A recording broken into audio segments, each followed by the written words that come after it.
Salam dostlar, bugün sizə Azərbaycan klublarının transfer bazarında hansı futbolçularla maraqlandığını deyəcəyəm. İlk olaraq başlayaq Qarabağ klubundan. Qarabağ klubu bildiyiniz kimi Braziliyalı hücumçu ilə demək olar ki, müqavilə bağlamağa yaxındır.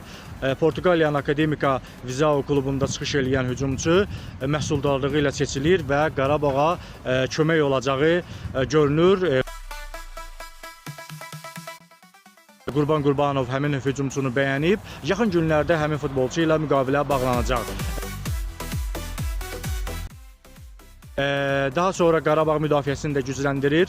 Dinamo Zagrebdə çıxış edən Sami Maye ilə danışıqlar demək olar ki, yekunlaşıb. Klublar arasında razılıq var. Yaxın günlərdə də Maye ilə müqavilə bağlanacaq. Daha sonra isə Qarabağ daha bir futbolçu ilə maraqlanır. Bu isə APOEL klubunda, Kiprin APOEL klubunda çıxış edən Marquinhos'dur. Və Marquinhos da Qarabağa gəlməyə isti baxır. Beləliklə bu üç futbolçunu yaxın günlərdə Qarabağda görə biləcəyik. Növbəti komanda Sabah komandasıdır. Sabah doğrudan da transfer bazarında çox fəaldır. 2 transfer etməyə daha yaxındır. Fransanın Ajes klubundan Zinəddin Əl-Xalidlə deməli razılığa gəliblər. Demək olar ki, müqavilə bağlayacaqlar bu yaxınlarda.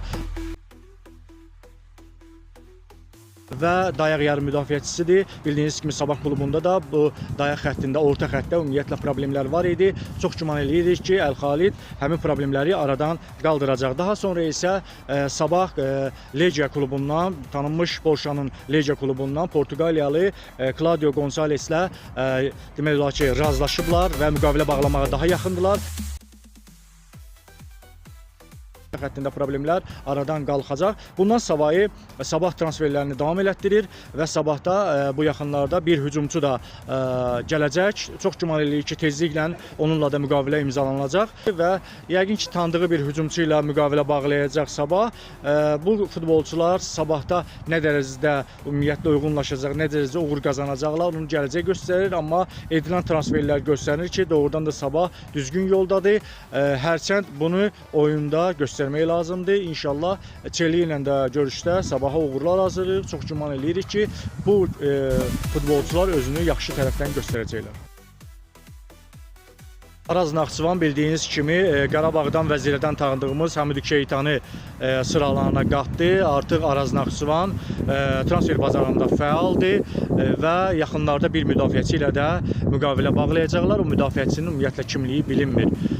Hər halda transferlər barədə bu qədər. İnşallah gələn səfər klublarımızın yeni oyuncuların transfer eləməyi barədə danışarıq.